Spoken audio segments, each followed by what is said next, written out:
connecting, we have to give a bypass to basically this road. Good morning, students. Today's lecture will be in continuation with the last lecture that we discussed about the alignment. We were seeing the case study specific to a project in MP UP, and we were discussing, or I had shown you on Google Earth that how was the topography or what was the area. I gave you the description about the project, and then we saw how we can use the different kinds of maps that we collect from the secondary data collection or reconnaissance survey, mainly the CDP maps, the city development plans, whatever maps are there in it.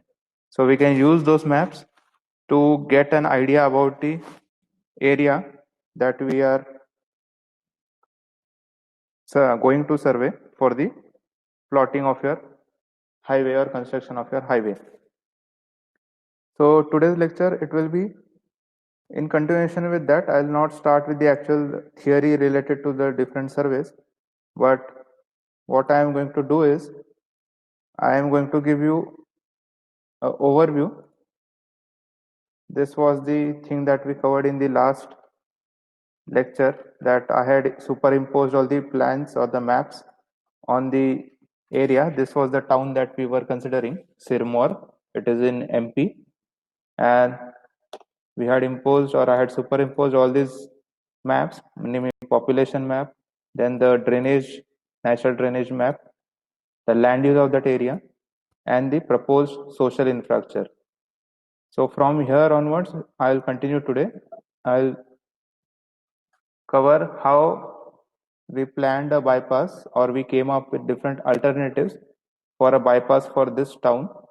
And then once we come up with the alternatives, then we can plan our surveys, in what way we have to proceed for the survey, what should be the scope, and what should be the duration of the survey. So that depends on what alternatives you come up with for the alignment. So I'll start with it. So again, a quick just overview about this area. As I told you, it's in MP. The town was one of the part of the, or it was on the 132-kilometer road stretch that was under consideration, and we had to redesign it. So this was the major river in that area, the one that I'm highlighted or pointing with the hand arrow. This was a major river in that area, and then this river, it ended up in this gorge. This is a gorge. Gorge is nothing but a deep valley, a straight deep valley into the or on the cliff side. So this river, it directly went into the gorge, and you can see here, it was the road, existing road was in such a way that during monsoon or whenever the water level rised in this river during monsoon, this road would go underwater. So that was the major concern in this area.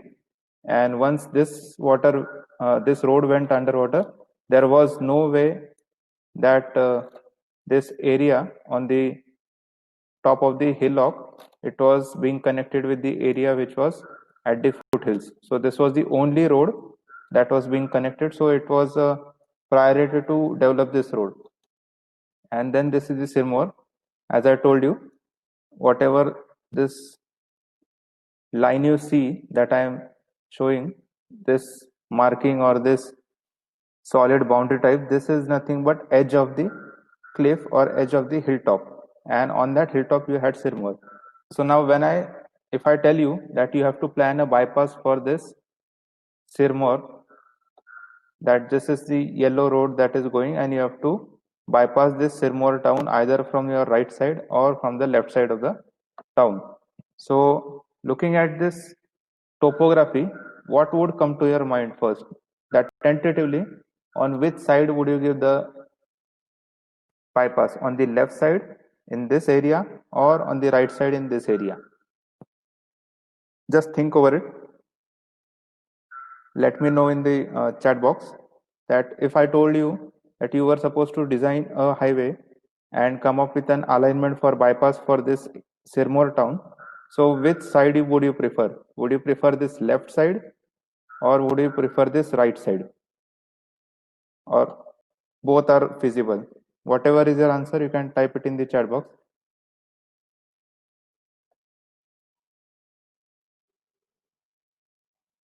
I'll repeat my question. You have to give a bypass for this town, Sirmoor town, and primary. If I ask you which side which you will you select, either the left side or the right side. So what will be your preliminary guess or answer for this? That you will be constructing the bypass from the left side of the town or right side of the town.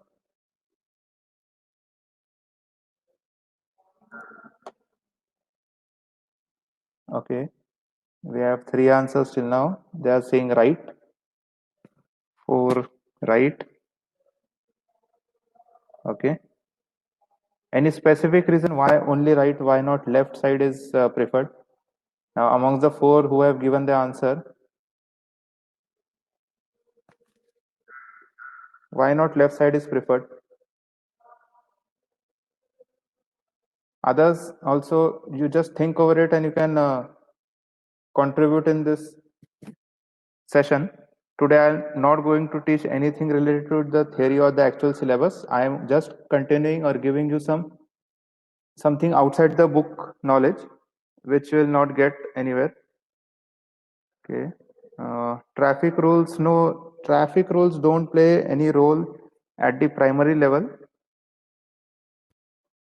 It will have more connectivity. Okay, connectivity in the sense we can say that, because on the right side, if you see, if you go from the right, you are connecting, we have to give a bypass to basically this road. If you go from right side, you are connecting one more road, which is this, which goes into the interior of that area. So you can say that from connectivity point of view, right side is correct. You can also see one more road which is going into the interior. So when you are giving bypass from right, you are connecting, or you are giving the bypass plus you are connecting these two roads also. So okay, that can be one of the reason. Yeah, the major reason is hill area on the left. Now, not actually hill area, but if you see closely, or the drainage plan which I had superimposed in the last lecture, if you look at it quite in a detailed way, you would see these arrows. And I had explained in the last lecture that seeing the topography of this area, how is it that it is on the top of a hill or a hillock? Okay, and this is a straight edge, straight cliff. If I just have to show you the how straight it is, I'll just quickly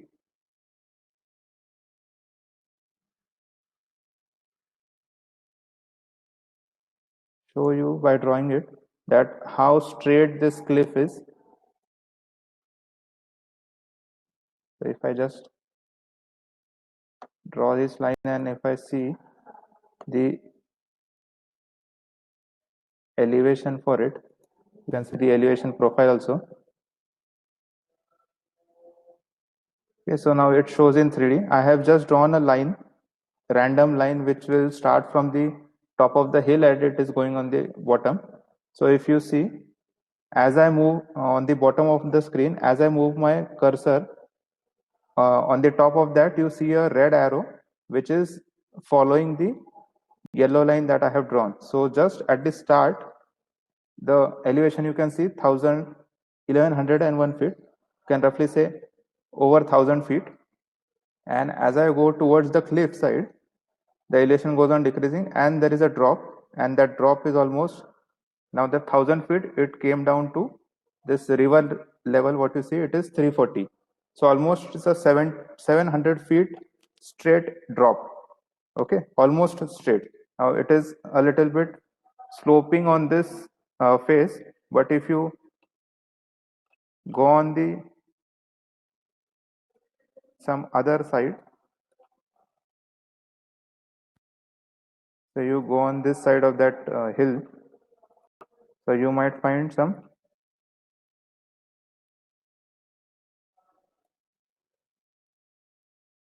okay. So you have such drops. Now some drops are in the sloping side, So, some drops are straight, but what my main aim is, or what I'm trying to convey you is, if we go for an alignment or a bypass which is on the left side, so the main hindrance that will be facing is the drainage, the natural drainage. In case of, or in the monsoon season, whatever it will be the runoff, it will be directly going or flowing towards this cliff side or valley side, as you can see in this map also that they have shown. So in case if you give a bypass from the left, so no, the advantages are that you almost have a open or a barren land on your left side. If you see, just zoom in. So almost the land is barren on the left side. So you can very well plan a bypass, but the major thing is the drainage issues, the natural drainage. And if you are planning, or you will be planning the embankment on it, that we will have to fill some material and then we have to place a road. Then too, that embankment will face the threat of erosion during the extreme monsoon season. So this was our first option. Now, many a times it happens that you know this is the wrong option or this is not feasible, then too you have to mention it only because you have to justify all the possibilities. Now, we were knowing from the start itself that the alignment on the left, it is not feasible because of the drainage issue, the natural drainage. Then too we plotted this just for the purpose.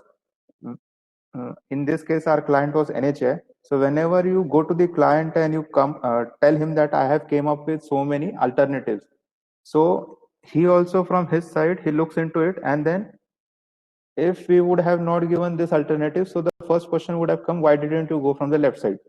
Though we would justify it that there are drainage issues, then too it should be shown that you have studied that area, you have visited it, and you had planned some alternative, but then you cancelled it, or you found out there are a lot more of disadvantages, and that's why it's not accepted.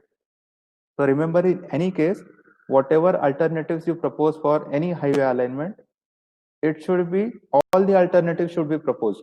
Though from the there would be some alternatives that you would know that this alternative is not at all feasible in the inception stage or in the reckoning stage itself, but then too you have to showcase that alternative in the report as a option, and then you rule out by giving the explanation. Okay, so this was the first alignment that we draw, and immediately we ruled it out, saying all the explanation that it is a threat from the erosion point of view in the drainage. The second threat that it was had, if you see the land use pattern, so whatever land you see this green color, so that is the forest area, and this one which is highlighted, or which is given the slanting lines, that is the barren land. So though we are not going very much near, you can see a patch of land which is reserved by the forest department. This was the actual forest department office. So you cannot go close to the forest area as well. So that was our second explanation for rejecting this alignment. So now if the alignment on the left is rejected, then comes the option that you have to go from the right. So from the right, we had two alignments that we had plotted. Let me check if there was something else. Yeah, there was one more alignment. Yeah. So these were the three alignments that we gave. Now, if you see, considering the left also, so considering the left as well, we are giving four alternatives, and the left will be ruled out. Okay, there was one more. So these many alternatives we had given. Now, if you see, the starting point of each alternative is more or less in the same stretch, hardly in the stretch of maybe 100 meter or so. We'll just check.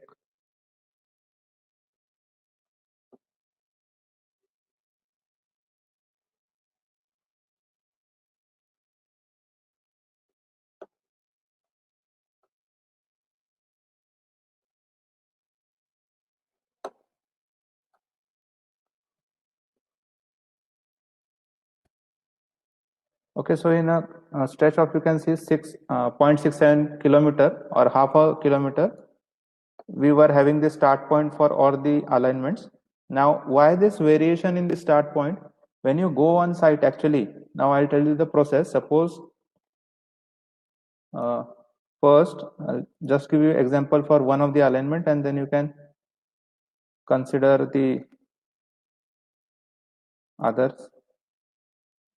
Suppose what we do is, when we actually have to plan an alternative, we first plot this alignment by sitting at our in our office by just looking at the Google Earth. This Google Earth will give you a fairly fair idea about where that or what you can see. As in, now if you see this area, most of the area is a agricultural field. Somewhere in between you will find such houses. Okay, so these are the houses which are either of the residents itself, that the person is residing here and he is having a farm in the vicinity, or it may be a only house which is kept for security purpose at the farm. So in any ways it's a farm. Then you have to look for, in especially rural areas, if you are planning, you have to look for wells. Now I hope you can see this. Whatever these locations, if you see the pin that I have marked, so there is a black circle. This is a natural circle. One more is here and one more is here. So these are nothing but the wells. Okay, so as we can see, it's an agricultural area mainly. So obviously the water supply should be from, there should be some source for the water supply for agricultural purpose. It can be a canal nearby which is connecting or which is giving the water, or it may be a bore well or a well, normal well. So in any case, while planning your alignment also, you have to consider those things. So that's why this Google Earth is so much useful in this case, that you can very well, sitting at in your office only, you can plot a primary alignment. So if you see here, we had 1, 2, 3, and 4 and 5 wells in this area. So we have plotted the primary alignment by just bypassing all the wells and finding out a solution through it. Sometimes it may happen that your alignment may pass very closely from your well. So if you don't have any option, you can keep it. As you can see here, this is a lake, a man-made lake. So obviously you cannot go through a lake. If you remember the obligatory points that we discussed in few lectures back, so that was one of the obligatory point, that you cannot pass your alignment through a lake. So that this is the practical example for it. So now here we had tried to take the alignment through open land, but here we had a constraint that there was a lake on right side, and there were some houses or some settlement on our left side. So we were not able to go too much close to this lake also, and we were not able to go too much close to the settlement also. So in that case, we had taken this alignment over this house, if you see. So generally in this case, what happens is, we try to negotiate. If suppose this alignment is finalized at the end, so obviously it will go through this land, and this land, it already has a structure. So you have to consider that also, that before finalizing itself, we approach the people living in this area, that okay, our alignment is going through so and so land, so many houses will be affected, you will be resettled in so and so area. So that all talks you have to do prior to fixing your alignment. And once they agree to it, okay, that we don't have any problem in shifting or relocating, only thing is that they ask for compensation that you have to give, so then it will be okay. Okay, so these are some of the points that you have to just see on the primary basis while drawing this primary alignment. Now once you draw this primary alignment, you can save this line. Actually, if you see this line, or this on my left side, I have given it Sirmaur bypass, R is right, and 4.89 is the length of that bypass. Now that length is calculated only just by, if you right click it, you check the properties and you go to measurements tab. So here you will see 4.89 kilometers. You can get it in any of the scale that you want, and you also get different components of it. We don't require that now. So what we do is we plot this alignment and then we save it. Okay, we save it you in a KMZ file or a GPS file. Now you almost have handled a handheld GPS in your BCEE subject which you studied in first year. So in that you had an experiment that you had a study of a handheld GPS, if you could recall it. So that handheld GPS is very important in case of this alignment fixing. What we do is, I told you this Google Earth file, we will export it into GPS format and we load it in that GPS, just like we load pictures in our phone, or we load some movies or videos in our phone. In similar way, we can load this file in your GPS.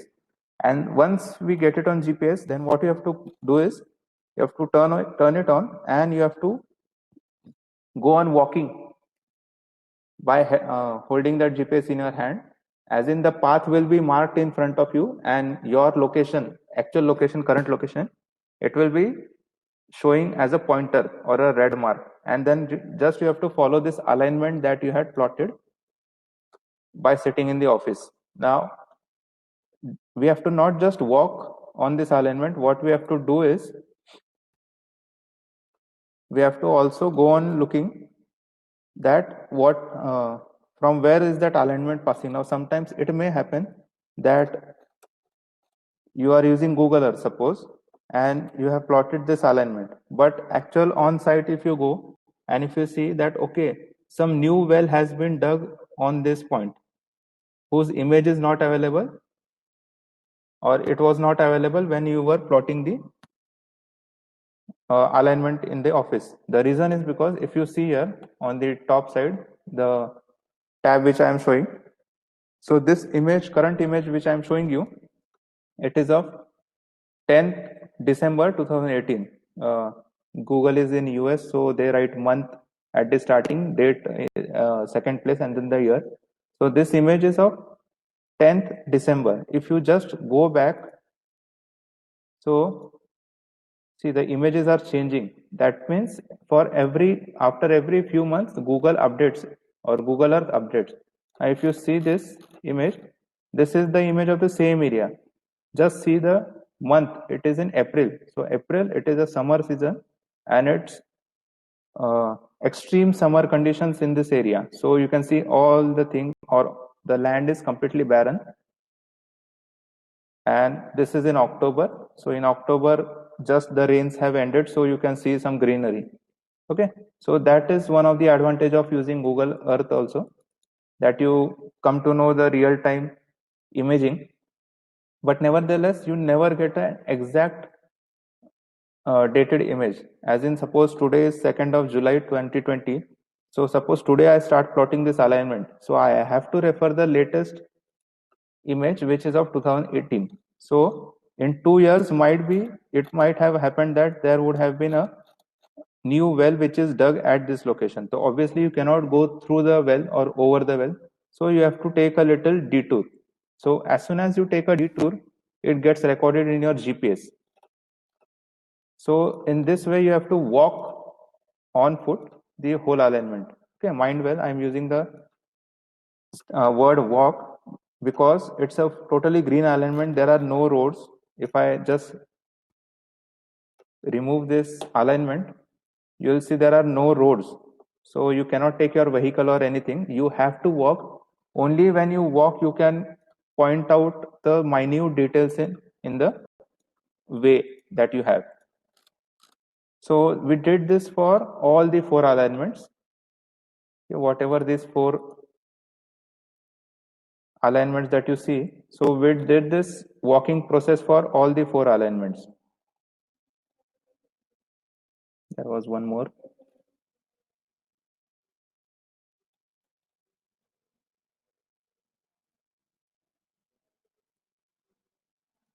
Yeah.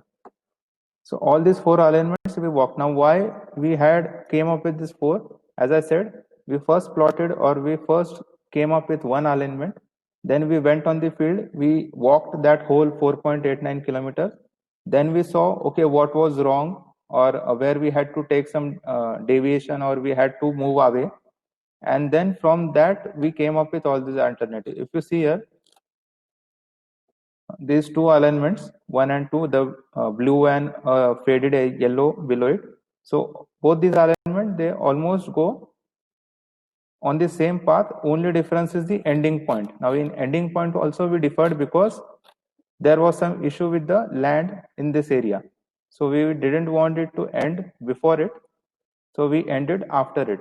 Issue as in, if you see, this is the spread of your settlement. The settlement is not concentrated. In villages or in rural areas, what you get to see is the sprawl settlement or scattered settlement. So this is the example of the scattered settlement, that actually your town is somewhere here, but you have small settlements all over. And here it was a school. It was actually a primary school, and this is the playground. So we didn't want to end our highway just near to the school. So that's why the blue alignment that you see, the endpoint has been shifted a little bit more further. Then now if you go into the side by side economics point of view also, the more the length of your alignment or highway, the more will be the cost, construction cost. So we came up with a shorter alignment. The orange one that you see, this is the shorter one. The length of this orange is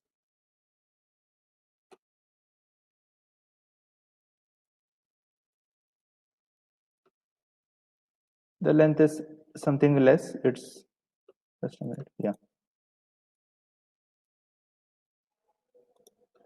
The length of this orange alignment is 4.15 kilometers. So we have reduced, this was the reduced length option from 4.89 or almost 5 kilometer. We reduced it to we reduced by 1 kilometer, and this was the option. But now in this option, what was happening is, if you see, we were going again, there was a lake on this left hand side, man-made lake.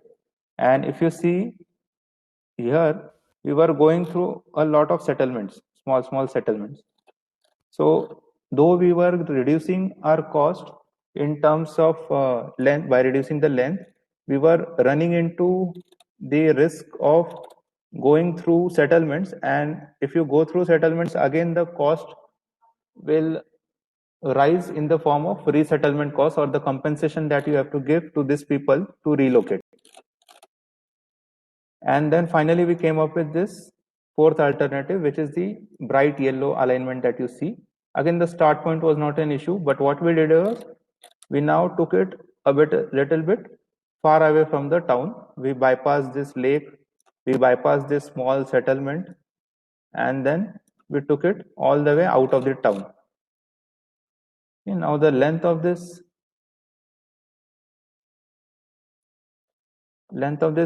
yellow alignment, it is 6.26 kilometer.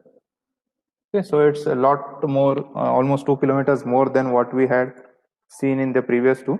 But it was necessary from the point of view of, in future, if your town expands, and it will expand, so there should not be any disturbance to our bypass. Now in this, we also got the help from this all four plans that we had superimposed. If you just see this is social infrastructure plan that I am superimposing. So if you see the green color, this is the proposed senior secondary school, proposed community center. You have a school here, you have a school here. So we try to take this into consideration, that as far as possible, we will go away from the future planning or future planned structure also. So that's why we went for this fourth alignment, which was a bit far away. So in this way, you come up with the alternatives. I'll show this one also. Now suppose in this case, we have come up with 5 alternatives. So these 5 alternatives are nothing but the 5 alignments. I am just explaining you a small part of this project, that is, we are giving a bypass to a town called Sirmaur.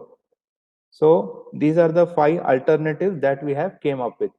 Now considering these 5 alternatives, what we have to do is, now we have to actually come to the planning part, that what we were seeing yesterday, or we started yesterday, is you actually have to carry out these 4 surveys. But as I told you, before actually planning the surveys, you should be having the idea of tentative alignments, or from which locations your road will pass. So all this exercise that I showed you in Google Map or Google Earth, sorry. So this whole exercise, the only point was to come up with the alternatives so that I can plan my surveys accordingly. So in next week, we will be seeing that now once we have finalized this alternatives, so keeping in mind, or keeping this in view, that we have 5 alternatives. So how should we plan the surveys for this highway or the bypass that we are going to construct? So I will again take or continue this example itself, but now in the next lecture we'll be going in detail that what all economic studies, financial studies, traffic studies and engineering studies are required or were planned for this project, keeping in mind this 5 alternatives. So that's all for today. In the next lecture, we'll be discussing in detail about the surveys and also the engineering surveys in detail.